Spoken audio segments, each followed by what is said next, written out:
të vi në kufit dhe në kornizën e lishmërisë. Atëherë, zoti Bardhi, keni të drejtën për të folur. Zoti Bardha. Zoti Bardhi, vazhdoni.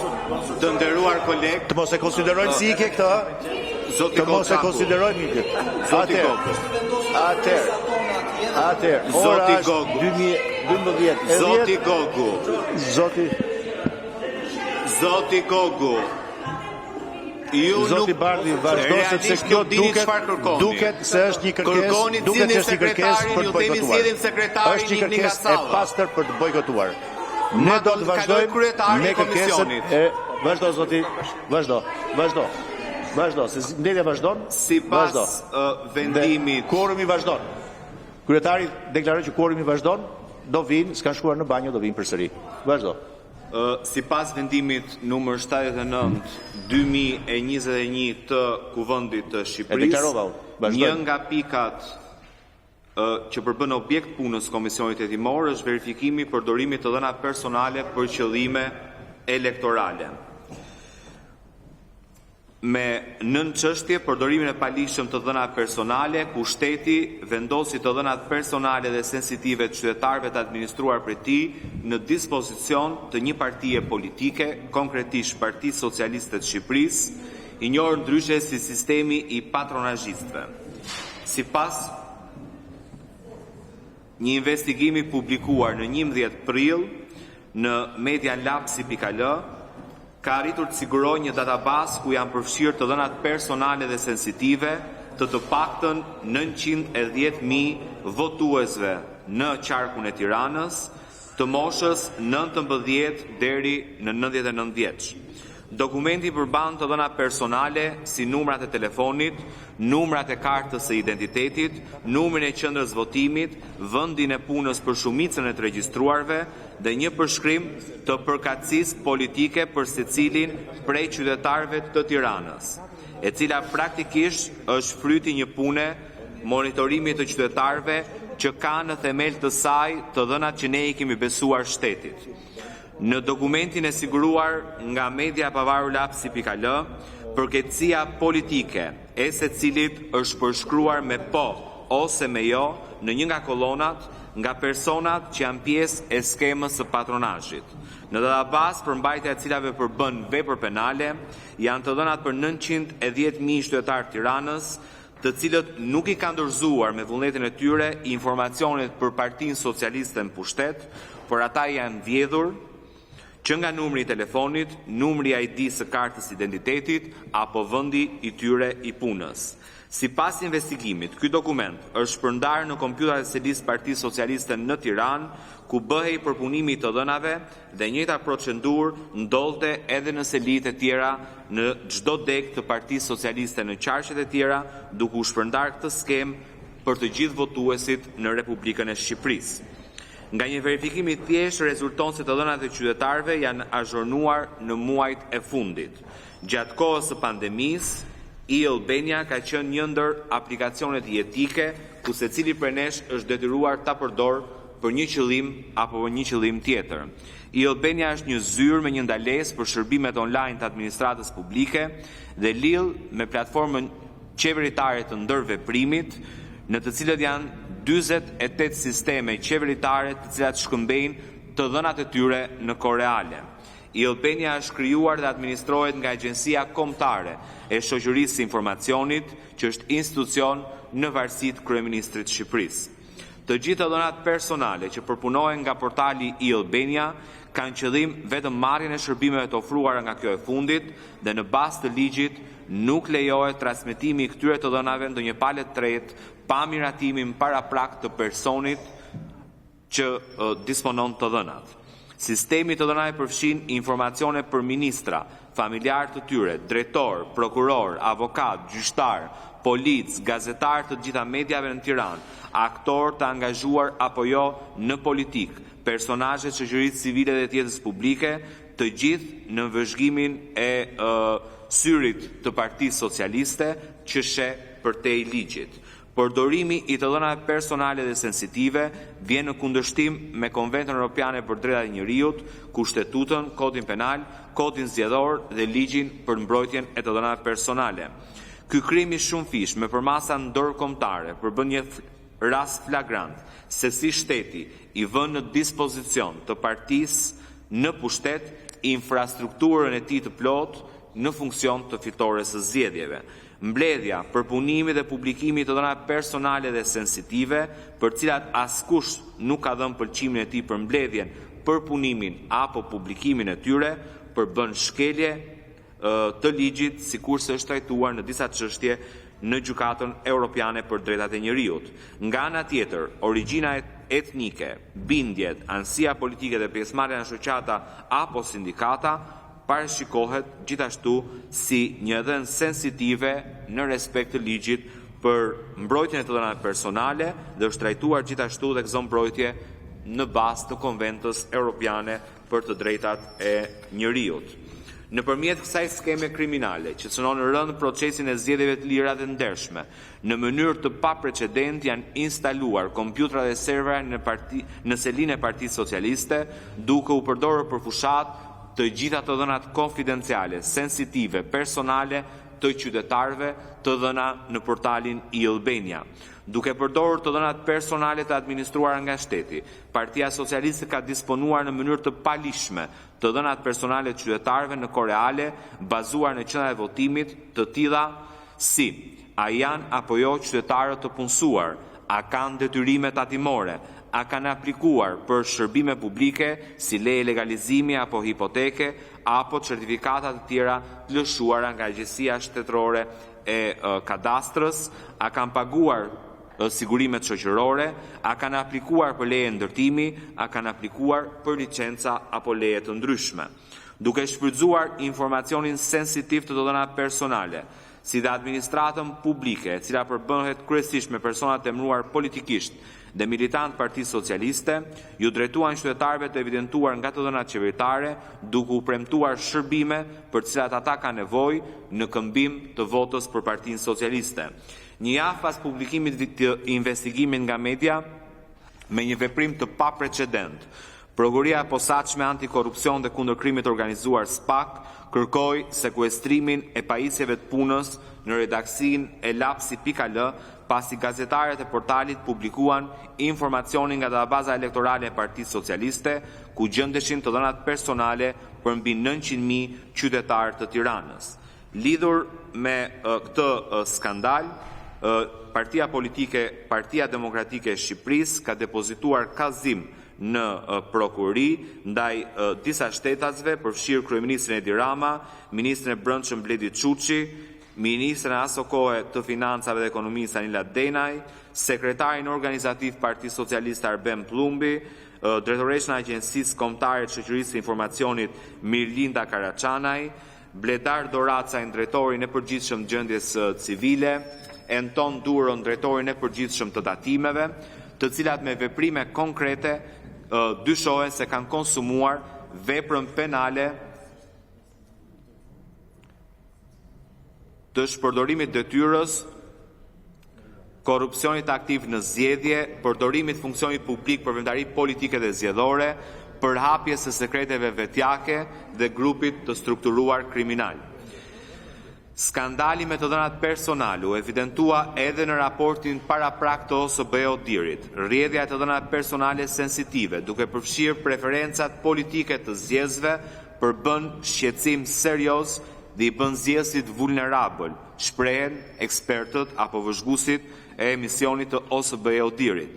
Gjatë fushatës, nëpërmjet një rrjedhje informacioni në domenin publik, doli një databazë me informacione personale dhe detaje kontakti për afro 900.000 qytetarë shqiptar që përmbante edhe preferencat e tyre potenciale të votimit.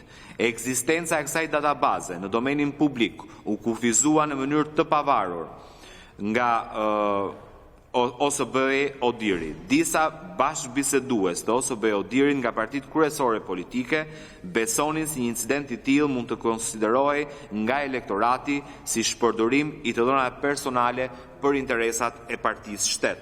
në orët e vëna të së shtunës të datës 24 prill, kryetarja e një tjetër partie në opozit, Lëvizje Socialiste për Integrim, doli një deklarat për mediat për të denoncuar patronazhistët e Partisë Socialiste, të cilët kishin marrë përsipër blerjen e votave në qarkun e Durrësit, që fakton se sistemi i patronazhimit dhe përdorimit të dhënave personale nuk ishte një fenomen lokal vetëm për Tiranën, por ishte i shtrirë në të gjithë Shqipërinë.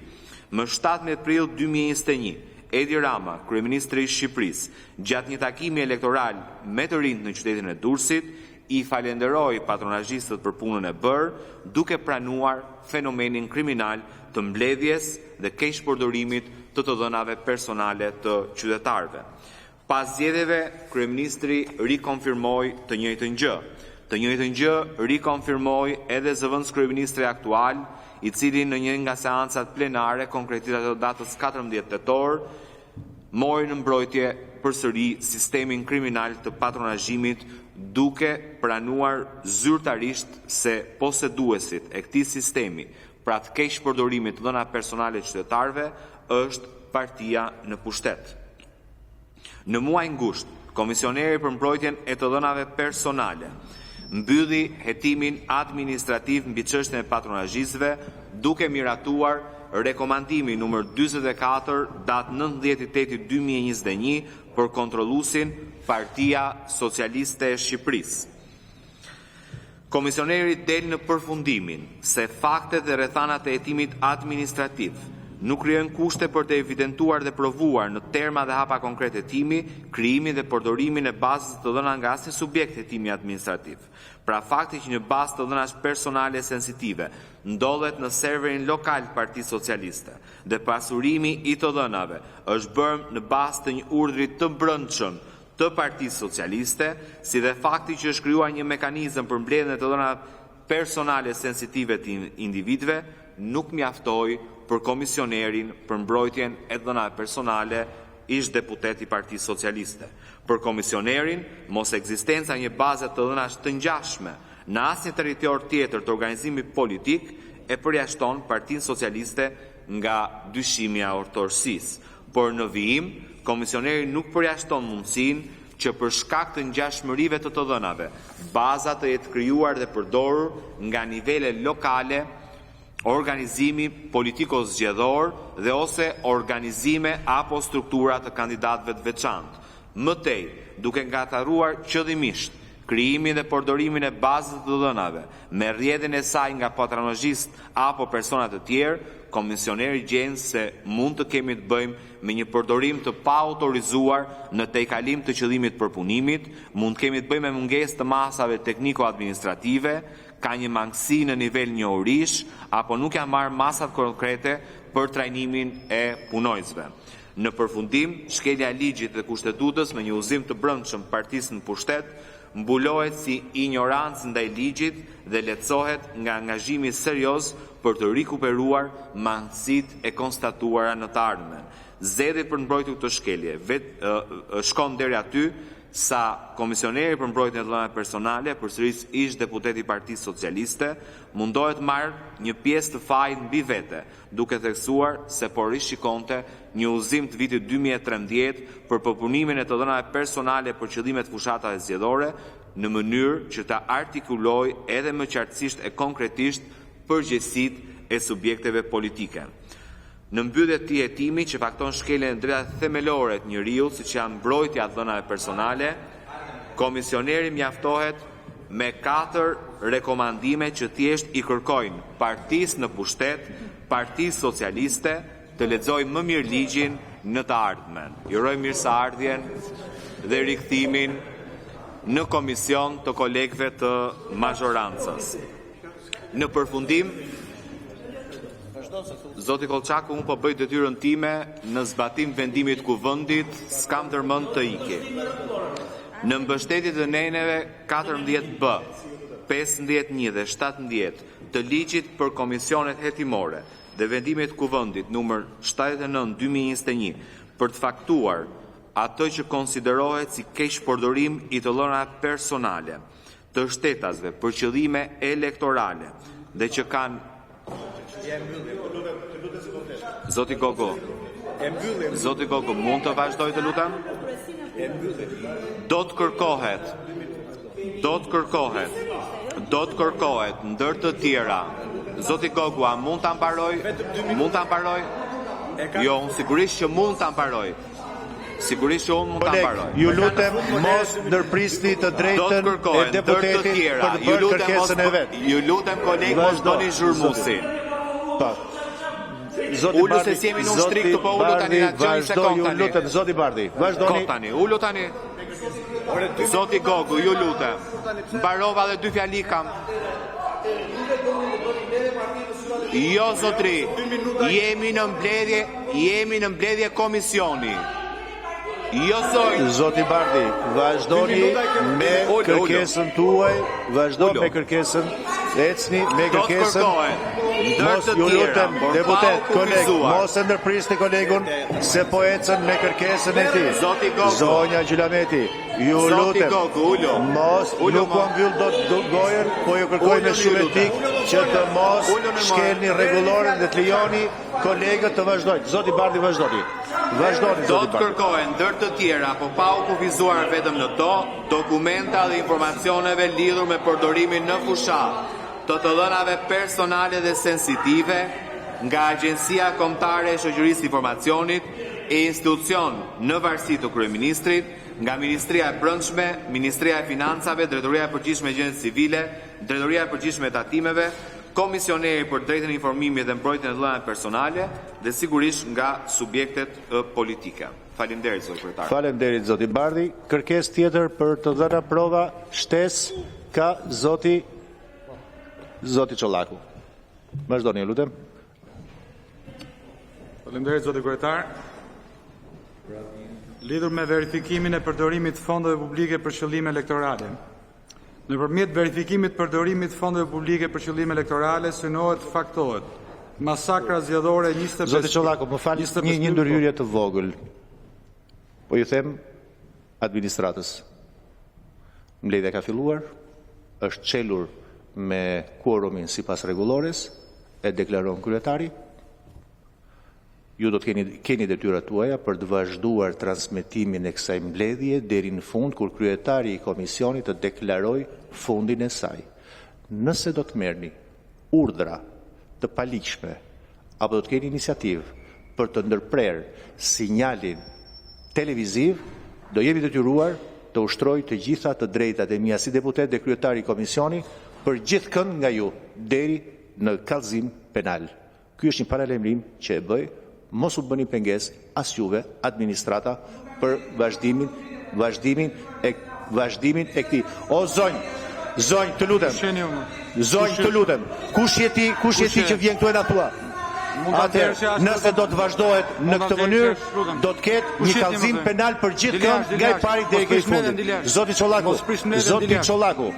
Mos prish mbledhjen dilja, Zoti Çollaku. Duhet dalësh jashtë e mbledhjet kuvendit O këtu. zonj, je duke shkelur totalisht ligjin. Do të çoj ndjekje penale ty dhe këto tjetër. Zoti Çollaku, vazhdo me kërkesën tuaj. Ndërmjet Garda. Atëherë, zonja nuk është deputete, ju lutem nxirreni për jashtë. Garda, për zonjën që po flet, ju lutem nxirreni nga salla, nga ambientet e sallës së byros, sepse nuk është deputete dhe ka marrë vretje nga kryetari i komisionit të dalë për jashtë. Zotri, Garda, ju lutem. Garda, ju lutem nxirreni për jashtë zonjën në fjalë. Garda, zoti punojësi Gardës së Republikës, zbatoni urdhrat e kryetarit të komisionit. Zoti Çollaku, vazhdoni, ju lutem. Ndërmjet verifikimit përdorimit të fondeve publike për qëllime elektorale, synohet që të faktohet masakra zgjedhore 25 prillit si pasojë e dhënies me qëllim mekanizmit paligjshëm të maksimalizimit paligjshëm të votave për Partinë Socialiste, të ndihmës ekonomike, paga e luftës ose transferta për ndihmë ekonomike ndaj individëve, biznesit vogël në kushtet e pandemisë COVID-19. Dhënia e koncesioneve për një periudhë në periudhën zgjedhore, dhënia e tenderave mbështetësve të Partisë Socialiste, të cilët janë njëkohësisht dhe persona me rekorde kriminale të denoncuar nga Partia Demokratike në çdo fushatë zgjedhore, përdorimi i parave publike për investime elektorale nga autoriteti rrugor shqiptar, rritje në nivele rekord shpenzime buxhetore në prill, shitblerjen e votës si stimul fiskal elektoral lidhur me punësimet në administratë dhe ndryshimin e kushtit të këmbimit gjatë periudhës zgjedhore, rritjen e numrit dhe vlerës së procedurave të prokurimit për periudhën nëntor-dhjetor 2020, krahasuar me njëjtën periudhë nga viti 2016 dhe investimet elektorale në ujësjellës. Paragrafi 5.4 i dokumentit vitit 1990 të Kopenhagenit e OSBE-s kërkon që shtetet pjesëmarrëse të ruajnë një ndarje të qartë midis shtetit dhe partive politike, partitë veçanërisht nuk duhet të shkrihen me shtetin. Ndërkohë që në zgjedhjet e 25 prillit, Partia Demokratike nuk ishte përballë një parti politike, por partinë shtet, sikur se do ta shpjegojmë më poshtë. Lidhur me ndihmën ekonomike në këmbim të votës për Partinë Socialiste. Duke shfrytzuar varfërinë e skajshme, partia në pushtet ka shfrytzuar dhënien e ndihmës ekonomike për blerje vote, bazuar në dhëna zyrtare të Ministrisë Financave në periudhën janar-prill 2020, fatura financiare e ndihmës ekonomike ishte 15.9 milion euro, ndërsa për njëjtën periudhë në vitin 2021 janë paguar 18.2 milion euro, pra 2.6 milion euro më shumë. Theksojmë se ndihma ekonomike mesatare në Shqipëri llogaritet në 12 euro në muaj për person ose 60 euro në muaj për familje, që do të thotë se nga një llogari e thjeshtë bazuar në shifra zyrtare, gjatë periudhës së fushatës janë përfshirë në këtë skemë 53.500